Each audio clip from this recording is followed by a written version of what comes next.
Salut tout le monde, j'espère que vous allez bien. Aujourd'hui, jour 6 de 200, j'avais envie de vous parler de la faim. Donc, de la faim qui est physiologique. Donc, comme je vous dis, moi, les vidéos que je vous présente, c'est tout en lien avec transformer sa relation avec son corps, avec son alimentation. Puis, une des bases, quand on veut transformer notre relation avec l'alimentation, donc, moi, je vais parler souvent, on va parler d'alimentation intuitive, de manger en pleine conscience. Bon, c'est de reconnecter finalement avec la faim physiologique. Donc, la faim physiologique, dans le fond, c'est notre vraie faim. OK? Puis souvent, je la compare à une envie de pipi. Donc, dans le fond, c'est un besoin de base, c'est un besoin que mon corps envoie un signal qu'il y a un certain besoin. Donc, si j'ai envie de pipi, c'est que j'ai besoin d'aller aux toilettes. Si j'ai une faim physiologique, c'est parce que j'ai besoin d'aller nourrir mon corps, parce que mon corps a besoin d'énergie à ce moment-là. Puis, quand le besoin est répondu, bien, on passe à autre chose. Par contre, quelque chose que je vois très, très, très, très, très, très, très souvent chez mes clientes, c'est le fait que la faim physiologique n'est pas claire du tout. OK, donc là, aujourd'hui, on s'entend, on ne parle pas du tout de faim émotionnelle, on va vraiment rester dans la faim physiologique, OK? Puis pourquoi chez mes clientes, c'est quelque chose qui n'est pas clair. Puis quand je dis pas clair, je vais continuer à vous expliquer, vous allez comprendre, c'est que soit qu'elles ne sentent pas quand elles ont faim, OK? Ou quand elles ont faim, souvent, elles vont ressentir comme une sensation qui est intense, puis elles vont penser que c'est de la faim, mais peut-être que dans le fond, c'est d'être affamée. OK? Puis là, je vais vous faire la distinction entre avoir faim et être affamé. OK? Donc, vous voyez la faim comme un crescendo. OK? Donc, si vous êtes un peu habitué en musique, vous savez qu'un crescendo, donc ça commence petit, puis tranquillement, ça agrandit. Donc, en musique, c'est qu'on va jouer doucement, puis plus ça va avancer, bien, plus on va jouer fort. La fin, c'est un peu la même chose. Donc, le signal, il va commencer tout petit, puis tranquillement, il va grandir, grandir, grandir, grandir, jusqu'à un certain point où là, c'est le moment de manger. Quand c'est le moment de manger, c'est parce que c'est la faim, donc c'est une sensation qui est agréable. OK, une sensation agréable, donc on peut avoir un petit gargouillis, on peut avoir une petite baisse d'énergie, on a envie de manger, donc ça reste une sensation qui est agréable. OK, ça c'est vraiment un point important à retenir. La faim physiologique, la vraie faim, c'est une sensation agréable.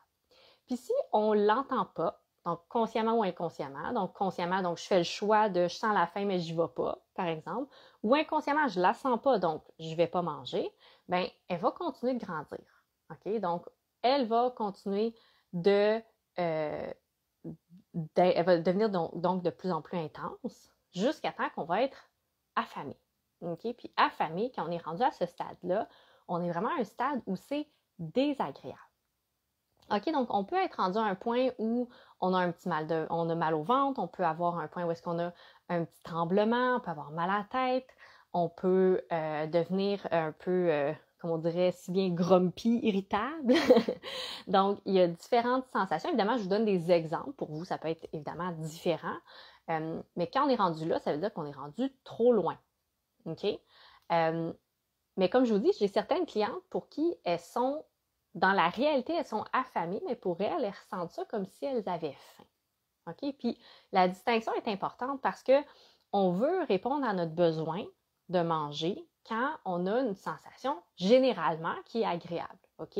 On s'entend des fois dans la vie, il y a toutes sortes de situations qui peuvent arriver, ça nous arrive tous d'être affamés. OK? C'est pas mal en tant que tel, mais de toujours manger quand on est rendu à ce stade-là, je pense qu'il y a des questions à se poser sur notre façon d'être, puis notre façon d'être à l'écoute finalement de soi. OK? Donc, l'idée, c'est d'apprendre finalement en faisant des expériences, en se connectant à notre corps, en s'observant, bien, c'est quoi pour nous nos signaux, nos sensations, nos symptômes qui nous disent qu'on a faim puis que c'est le temps d'aller manger, et non quand on est dans être affamé, puis quand on est dans un peu, si je fais le parallèle finalement avec d'avoir envie de pipi, comme je vous dis, je trouve que c'est très similaire, dans le sens où si vous avez envie de pipi, c'est la même chose. Je veux dire, c'est un crescendo. À un certain moment, vous avez une envie, une petite pression dans le bas du ventre. Vous savez que c'est que c'est ce besoin-là que vous avez besoin d'aller répondre. Puis vous y allez, ou par exemple, je ne sais pas, vous êtes pris dans le trafic, ben vous ne pouvez pas y aller tout de suite, vous vous retenez, puis vous allez attendre. Mais à un moment donné, le signal, l'envie n'est pas disparu. C'est juste que le signal, peut-être que vous ne le sentez plus momentanément, mais quand ça revient en force. Vous le sentez encore plus. Donc, c'est à ce moment-là, là, vous seriez dans l'équivalent d'être affamé, mais quand vous avez vraiment une envie très, très pressante. OK? Fait que, idéalement, on veut répondre à notre besoin quand on est dans la sensation qui est agréable. Okay? Comme ce soit de l'envie de pipi ou que ce soit d'aller manger, c'est beaucoup plus agréable de répondre à ce besoin-là quand on est dans le calme. Parce que quand on arrive calme devant le frigo, devant le garde-manger, bien, c'est plus facile, ça peut être plus facile de faire des choix selon nos envies, nos goûts, selon ce qui est disponible, et non dans l'urgence de répondre à un besoin. Parce que quand on est affamé, on est dans cette urgence-là, puis souvent, c'est à ce moment-là qu'on va manger peut-être plus rapidement, qu'on va manger trop, qu'on va manger des aliments les premiers aliments qui nous tombent sous la main. OK? Fait que d'apprendre à ressentir c'est quoi pour nous ces sensations-là de la faim. OK? C'est, je pense, vraiment l'étape numéro 1. OK? Parce que on a beau après parler de restrictions alimentaires, de règles alimentaires, parler de toutes les émotions, de manger ses émotions, etc. Mais ça reste que si notre corps est physiologiquement pas, on n'a pas comblé ses besoins, ben peut-être qu'on peut penser, je vous donne un exemple, peut-être que vous pensez que vous mangez vos émotions, mais dans le fond, c'est juste que physiologiquement, c'est votre corps qui a vraiment juste besoin de manger. OK? Puis il peut y avoir aussi les deux en même temps. Ça, c'est toujours possible. Là. OK? Mais j'essaie justement de départager, mais de comprendre que c'est important. Moi, je le sens un peu comme faisons le ménage. OK? Donc, pour savoir c'est quoi ma faim qui est présente, travaillons en premier la faim physiologique pour après aller voir c'est quoi les autres faims qui peuvent être présentes. Parce que, dans le fond, la faim physiologique, là, c'est comme la plus simple puis la plus facile, si je peux dire. En fait, c'est la plus simple, mais facile dans le sens où c'est de manger régulièrement, OK? Mais ça peut être un défi quand on veut le mettre dans notre quotidien puis quand on veut le mettre en pratique. Il peut y avoir des peurs, évidemment, qui montent. Mais tout ça pour dire que manger, la faim physiologique, c'est nourrir notre corps. Puis c'est de faire un peu le ménage, de dire, bien, quand je m'assure que mon corps est nourri suffisamment et régulièrement, bien, après ça, s'il y a des moments, par exemple, où je fais des excès, bien, là, je vais savoir que c'est pas parce que mon corps n'a pas été assez nourri régulièrement ou suffisamment, mais là, il y a quelque chose d'autre qui est présent. Fait que c'est un peu de faire la part des choses, de dire, bien, en premier, je travaille ma faim physiologique, comme ça, je m'assure de nourrir régulièrement et suffisamment mon corps. Puis après ça, ce qui va rester, les moments où je fais des excès, que je fais des crises alimentaires, dépendant de l'intensité, bien là, c'est qu'il y a autre chose qui est là. OK? Fait que moi, j'appelle ça de faire le ménage, si je peux dire. C'est vraiment ce premier élément-là qui est super important à travailler. Mais comme je vous dis, c'est quelque chose qui est souvent un défi parce que les femmes qui viennent me voir ont suivi des régimes, toute forme de restriction, de privation, de contrôle alimentaire, que ce soit dans le passé ou dans le présent. Puis l'impact que ça a, c'est que ça nous déconnecte de notre corps parce qu'on mange finalement uniquement avec notre tête, avec des règles alimentaires, avec des je dois pas, il faut pas. Mon assiette doit ressembler à ça, c'est la quantité que je dois manger, je dois pas dépasser cette quantité-là. Puis c'est ce qui amène finalement de manger finalement juste avec notre tête et non de manger avec les sensations de notre corps. Okay? Parce que notre corps a la capacité de nous envoyer ces signaux-là, mais encore, il faut apprendre à les entendre et les écouter. Okay? Donc, c'est vraiment moi j'appelle vraiment ça une rééducation. Donc, c'est une rééducation alimentaire, d'aller, de reprendre du début. Là. Un peu comme, par exemple, là, vous cassez une jambe. OK, bon, vous allez être dans le plat, vous allez avoir des béquilles, puis à un moment donné, bien, il va falloir que vous réappreniez à marcher. Vous allez probablement aller voir un professionnel, par exemple un physiothérapeute, qui va vous accompagner, vous aider, vous donner des exercices pour que vous soyez capable de marcher de nouveau comme vous étiez capable avant. OK? Donc, vous faites une rééducation au niveau de votre jambe, par exemple. Mais au niveau de l'alimentation, je peux faire le parallèle, c'est un petit peu la même chose, dans le sens où on repart finalement de certaines bases, donc de manger régulièrement, de manger suffisamment pour faire cette rééducation-là. Des fois, on a besoin d'une certaine béquille pour qu'éventuellement, là, on ait des signaux qui deviennent plus clairs de notre corps. Là, que ça vienne vraiment qu'on soit capable de percevoir son langage, parce que c'est pas qu'il n'envoie plus de signaux, puis c'est pas qu'il a arrêté, c'est juste qu'on le perçoit plus. Pourquoi? Parce qu'on est déconnecté de notre corps. Okay? Donc, c'est pour ça que je vous parle souvent de reconnecter avec son corps.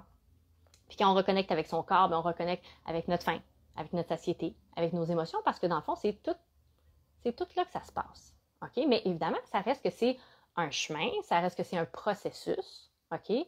Puis, faut dire, ça dépend aussi depuis combien de temps vous faites ça. Est-ce que ça fait 5 ans, 10 ans, 20 ans, 30 ans, 40 ans que vous êtes là-dedans? Okay? Donc, laissez-vous le temps, soyez patient, ça demande de la pratique, OK? Mais ça vaut définitivement le coup de prendre soin de soi parce que pour moi, c'est une façon de reconnecter avec soi, de réapprendre à entendre, écouter ces sensations de la faim, ces sensations que notre corps, ces messages-là que notre corps nous envoie, c'est un des chemins finalement pour aller commencer à percevoir c'est quoi son langage à notre corps, OK? Et puis il n'y a pas mille façons, puis c'est surtout en fait c'est que ça ne viendra pas de quelqu'un à l'extérieur de vous, c'est à vous de faire le chemin. Okay? Il n'y a pas de solution, j'ai pas de, de baguette magique ou quoi que ce soit. C'est vraiment en faisant la pratique. Okay? Là, puis je dirais aussi l'élément important, en fait, c'est super de s'éduquer, d'apprendre. C'est ça que je fais en ce moment avec vous, c'est que je vous partage de la théorie, mais c'est super important de mettre en pratique. OK? Comme n'importe quoi, je veux dire, je peux lire tous les livres sur apprendre à faire du vélo, mais tant que j'ai pas mis, tant que je me suis pas assis sur un vélo, puis je me suis pas mis à pédaler, puis apprendre à avoir mon équilibre, puis apprendre à avancer, bien évidemment, je deviendrai jamais bonne à faire du vélo. Donc, c'est un peu la même chose. Donc, c'est de mettre ça en pratique dans notre quotidien, de réapprendre à prendre soin de soi, de mettre du temps pour manger régulièrement et suffisamment. Puis, si vous êtes intéressé justement à aller dans un peu plus le pratico-pratique, j'ai créé un programme gratuit, Rebâtir la confiance en son corps, puis on va vraiment plus loin que ce que je vous parle aujourd'hui, puis je vous donne vraiment des exemples pratiques pour mettre ça justement en application. Okay? Puis, lorsque vous êtes dans ce programme-là, j'ai aussi un groupe Facebook, donc c'est une façon de me poser des questions directement. Je vais faire des interventions de temps en temps dans ce groupe-là. Je vais répondre à des questions. Fait que c'est une autre façon finalement d'aller chercher des outils, d'aller chercher du support.